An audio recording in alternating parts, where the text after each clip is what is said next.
محترم سامعین و سامعات، آپ سب کے سب یہاں ایک بزرگ کی یاد منانے کو آئے ہو۔ عصر کے بعد چادر چڑھائی گئی۔ آپ کیا مانتے ہو، اللہ کے ولی ہیں یا نہیں؟ ذرا ہاتھ اٹھا کر بتا دو، ہیں؟ کیوں آتے ہو؟ کچھ پتا ہے یا یوں ہی مکھ لے کر چلے آئے؟ کچھ فائدہ ہے یا فائدہ نہیں ہے؟ دوسری بات، کیا ایک مضبوط ایمان کی پہچان یہی ہے کہ صرف ولیوں کے مزاروں پر آ کر کہا جائے کہ ولی کا دامن نہیں چھوڑیں گے، اور پھر مزار شریف سے تھوڑی دور باہر آئے تو پتہ نہیں ولی کا دامن کہاں چلا گیا؟ ہوتا ہے کہ نہیں ہوتا؟ جب سے آیا آپ لوگوں میں جذبہ دیکھا، جوش دیکھا، اور آپ کے دلوں کے اندر میں نے اللہ کے دوست اور اس کے ولی کی محبت دیکھی۔ مگر تھوڑی دیر کے لیے اگر نہ سمجھو پھر بھی سبحان اللہ کہنا۔ کیوں؟ اس لیے کہ میں تو ہندی بھاشی ہوں، ہندی ہی بولوں گا، اور غلطی سے اگر کبھی کبھی بنگلہ بیچ میں نکل جائے نا، اور غلطی ہو بھی جائے تو اسے پکڑنا نہیں، کیونکہ میں بنگال کا نہیں ہوں۔ کوشش کروں گا کہ ٹوٹی پھوٹی بنگلہ میں جو ہے تھوڑا آپ کو سمجھا دوں۔ آپ کے اس جگہ پر ایک ولی کا مزار ہے۔ ایک چیز جان لو کہ جہاں پر نبی کا قدم پڑ جائے نا، وہ جگہ اسلام کا نشان بن جاتا ہے۔ جس جگہ پہ نبی کا قدم جانتے ہیں نا، قدم، ہاں، جس جگہ پہ نبی کا قدم پڑ جائے وہ جگہ اسلام کا نشان بن جاتا ہے، اور جس جگہ پہ ولی کا قدم بن جائے وہ اسلام کی نشانی بن جاتی ہے۔ آپ کو لگے گا کہ نشان اور نشانی میں کیا فرق ہے؟ بہت فرق ہے نشان اور نشانی میں۔ جتنا فرق آسمان اور زمین کے درمیان ہے نا، اتنا ہی فرق نشان اور نشانی کے درمیان ہے۔ نبی کا قدم جس جگہ پہ، جس زمین پہ، جس ماٹ پہ پڑ جائے وہ جگہ اسلام کا نشان بن جاتا ہے، اور جس جگہ پہ ولی کا قدم پڑ جائے وہ جگہ اسلام کی نشانی بن جاتی ہے۔ اب سنو، نشان جو ہوتا ہے وہ عبادت کا مرکز ہوتا ہے۔ عبادت کا مرکز، نماز عبادت ہے، روزہ عبادت ہے، حج عبادت ہے، صدقہ و خیرات یہ سب کے سب عبادت ہے۔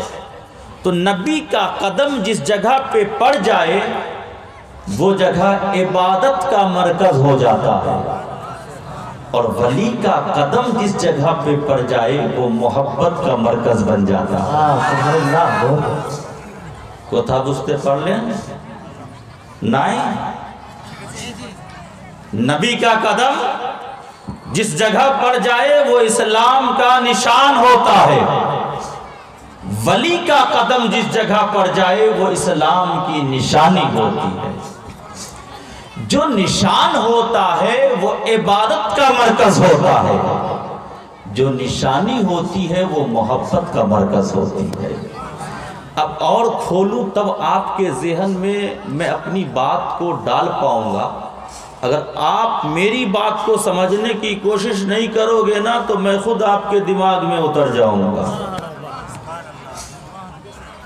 اللہ رب العزت نے قرآن مجید میں ارشاد فرمایا وَاتَّخِذُوا مِن مَّقَامِ إِبْرَاهِيمَ مُصَلًّى، اس جگہ پر جس جگہ حضرت ابراہیم، یہ کون ہے؟ نبی کی ولی، ذرا زور سے بولو، نبی ہے یا ولی ہے حضرت ابراہیم؟ نبی ہیں، ہے نا؟ میں ایسے ہی کھولوں گا کیونکہ آپ کو بھی سمجھ میں آئے اور آپ کو بھی کچھ علم ہوتا رہے. نبی ہیں. حضرت ابراہیم نے کعبہ کی تعمیر کی، کعبہ کو بنایا. آپ اپنا گھر بناتے ہو نا، حضرت ابراہیم نے خدا کا گھر بنایا تھا. تو ایک پتھر پہ آپ کھڑے ہو کر خانہ کعبہ کو بناتے تھے. کوئی بھی مستری ہو، مستری جانتے جو گھر کو بناتا ہے، کیا کہتے بنگلہ میں؟ مستری کہتے. وہ زمین پر کھڑا ہو کر 3.5 سے 4 فٹ ہی وہ دیوار کو جوڑ سکتا ہے. اگر مستری 5 فٹ کا ہو تو 4 فٹ دیوار جوڑے گا، اگر مستری 6 فٹ کا ہو تو 5 فٹ دیوار جوڑے گا. اب اس کے اوپر اگر جوڑنا ہو تو بانس کو لائے گا، رسی لائے گا، پھر وہ اونچا ہونے کے لیے وہ بنائے گا، پھر مستری اس کے اوپر کھڑا ہوگا، پھر کھڑے ہونے کے بعد پھر 5 فٹ کے اوپر دیوار شروع کرے گا. ہوتا ہے کہ نہیں ہوتا؟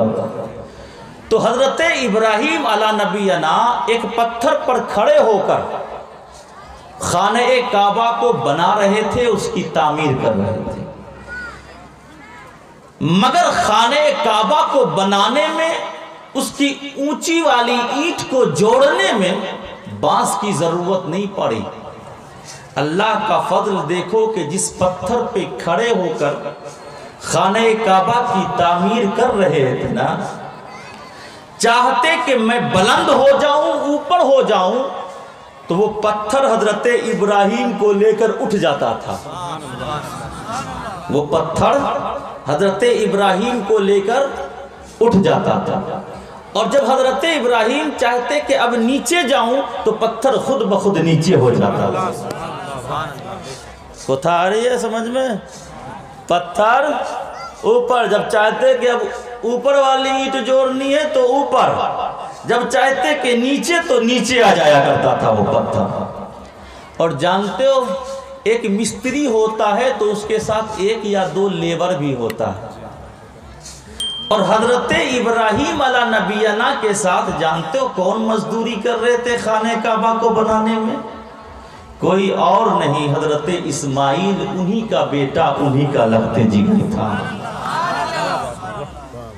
باپ خانہ کعبہ کو بنا رہا ہے اور بیٹا ہیلپ کر رہا ہے. پتھر لالا کر کے بابا کو دے رہا، بابا لو لگاؤ، یہ میرا گھر نہیں ہے، یہ تو خدا کا گھر ہے. سبحان اللہ، سبحان اللہ. اب اپنے معاشرے میں آؤ تھوڑا. ہم اگر مزدور کو دیکھتے ہیں نا تو ہم یہ سمجھتے یہ نچلا آدمی ہے. ایک مزدور کے ساتھ کسی کے پاس اگر لکھ پتی ہو، کروڑ پتی ہو، تو وہ یہ نہیں چاہے گا کہ ہم مزدور کے ساتھ بیٹھ کر کے کھانا کھائیں ایک دسترخوان پر. حالانکہ وہ جانتا ہے کہ جس نبی کا کلمہ میں پڑھتا ہوں نا، اس نبی کا کلمہ یہ مزدور بھی پڑھتا ہے. وہ یہ بھی جانتا ہے مالدار کہ جس ایک خدا کی عبادت میں کرتا ہوں، یہ مزدوری کرنے والا مزدور بھی اسی ایک خدا ہی کی عبادت کرتا ہے. کیونکہ وہ مزدور ہے نا، چھوٹا انسان ہے نا، لوگ اسے اپنی جگہ نہیں بیٹھاتے. اسے کھانا پروسنا ہوتا، کھانا دینا ہوتا نا، تو اسے کہتے گھر کے باہر چلے جاؤ، لو یہ تمہارا کھانا ہے، وہاں جا کر کے کھا لو. حالانکہ وہ بھی ہماری ذات کا ہے، ہماری برادری کا ہے، لیکن ہم نے انسان ہو کر کے انسان میں فرق پیدا کر دیا. مزدوری کرنا کوئی پاپ نہیں ہے. مزدوروں خوش ہو، مالدار کی نگاہوں میں اگرچہ تم کم نظری سے دیکھے جاتے ہو، پر یاد رکھو مزدوری کرنا کسی آئرے غیرے کی ادا نہیں ہے، مزدوری کرنا ایک نبی حضرت اسماعیل کی سنت ہے، اس لیے ہم اس پہ فخر کیا کرتے ہیں۔ سبحان اللہ، نعرہ تکبیر، نعرہ رسالہ، سید ماہر القاری صاحب قبلہ، نعرہ تکبیر۔ میں مالداروں کو ذہن میں ایک بات ڈال رہا ہوں، پیسے سے انسان بڑا نہیں ہوتا، جس کے پاس زمین زیادہ ہے نا وہ بڑا انسان نہیں ہوتا، سونے اور چاندی جس کے پاس زیادہ ہونا وہ بڑا آدمی نہیں ہوتا۔ بڑا آدمی جانتے ہو کون ہوتا ہے؟ جس کا اخلاق سب سے اچھا ہوتا ہے، جس کی عادت سب سے اچھی ہوتی ہے، جس کا اعتبار سب سے اچھا ہوتا ہے، جو بولے تو لگے کہ شہد ٹپک رہا ہو، جب بولے تو کسی کے دل کو چھلنی نہ کرے، جب بولے تو کسی کو راگ نہ دلائے، جب بولے تو کسی کے دل کو تکلیف نہ پہنچائے۔ اگر کوئی انسان ایسا ہے کہ بولے تو میٹھا بول رہا ہو، کوئی کام کرے تو ایسا کام کر رہا ہے جو دنیا والوں کو خوش کر دے رہا ہے، تو سمجھ لینا کہ یہ غریب ہی صحیح مگر اللہ کے نزدیک سب سے اچھا انسان۔ سبحان اللہ، سبحان اللہ۔ اتنی بات سمجھے؟ اگر نہیں سمجھے تو میں پھر ریپیٹ کر دوں گا، میں کہہ دیا ہوں، نہیں سمجھو گے تو میں خود آپ کے دل و دماغ میں اتر جاؤں گا۔ تو مزدوری کرنے والے اپنے آپ کو یہ نہ سمجھیں کہ میں کمزور ہوں، اللہ نے جو عطا کیا، جتنا عطا کیا اسی پر خدا کا شکریہ ادا کرتے رہو۔ گھر کی تعمیر کرنا یہ سنت ابراہیمی ہے، اور اس گھر کو بنانے کے لیے مزدوری کرنا یہ سنت اسماعیلی ہے نا۔ ابراہیم علیہ نبینا بھی اللہ کے نبی، حضرت اسماعیل بھی اللہ کے نبی، ایک بابا تو دوسرا بیٹا۔ اب آگے چلو، پتھر کی خصوصیت جان گئے نا کہ بانس کی ضرورت، رسی کی ضرورت نہیں پڑتی، بلکہ حضرت ابراہیم چاہتے کہ تھوڑا سا اونچا اٹھنا ہے تو پتھر خود بخود اونچا لے جاتا، جب چاہتے کہ مجھے نیچے آنا ہے تو پتھر خود بخود لے کر کے نیچے چلے جاتا۔ خانہ کعبہ کی تعمیر ہو گئی، جانتے اس پتھر نے کیا کیا؟ وہ پتھر پتھر نہیں رہا، وہ پتھر موم بن گیا۔ اس نے سوچا کہ آج تو میری قسمت ہی چمک گئی۔ پتھر سخت ہوتا ہے نا، نرم نہیں ہوتا، اگر آپ بالو پر چلو گے نا، ریت پر، تو آپ کے پاؤں کے نشان اس پر اگ جائیں گے، اور اگر پتھر پہ پیر رکھو گے نا تو آپ کے پاؤں کے نشان دکھائی نہیں دیں گے۔ ہوتا ہے کہ نہیں ہوتا؟ بالو ہو، ریت ہو، آپ قدم رکھو تو دیکھو گے نشان بن گیا، پیر کا بھی، انگلی کا بھی نشان ہے، اور اگر پتھر پہ پیر رکھو گے، پاؤں رکھو گے تو کوئی نشان نہیں ملے گا۔ لیکن اس پتھر نے سوچا نا کہ آج تو میری تقدیر ہی چمک گئی ہے، کیونکہ آج میرے سینے پر کسی اور نے نہیں، اللہ کے ایک نبی نے قدم رکھا ہے۔ تو اب وہ پتھر نہ رہا، موم بن گیا۔ موم بن کر کے نا حضرت ابراہیم علیہ نبینا کے پائے مبارک کی چھبی کو اس نے اپنے سینے میں لے لیا۔ چھبی کو، تصویر کو، قدم کی تصویر کو کیا ہے، اپنے سینے میں لے لیا، اور آج بھی اس پتھر پر حضرت ابراہیم کے پائے مبارک کے نشان موجود ہیں۔ اس پتھر پر کس نے قدم رکھا؟ ایک نبی نے۔